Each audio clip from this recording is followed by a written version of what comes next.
Wag na wag nyo po itong gagawin mga ka-flowers, no? Wag na wag nyo po itong gagawin. Yung tinatawag na fake engagement mga ka-flowers, no? Grabe, ang dami pa rin gumagawa, no? So, ano ba ibig sabihin ng fake engagement? Yung bang yung pagtingin mo sa wall mo ng mga content creator, no? Diretso ka agad like, no?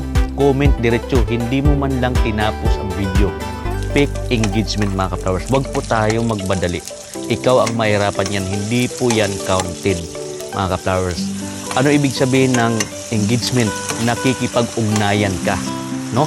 So, para maging fake niyan mga ka-flowers, pagdaan sa mga wall mo kung sino yung idol mo ng mga content creator, bago ka po mag-like, tapusin mo po ang video, no?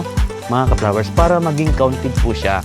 Then, mag-comment ka sa naayon doon sa video niya kung nasisiyahan ka, or informative mga ka-flowers, or funny video man yan, or interesting, no? So, wag niyo po yung gagawin kasi ang tunay na nakikipag-ugnayan ay pinapanood ang video bago mag-like at sinishare po ang video. Yun po ang tinatawag na engagement. Wag po tayo magmadali mga ka-flowers.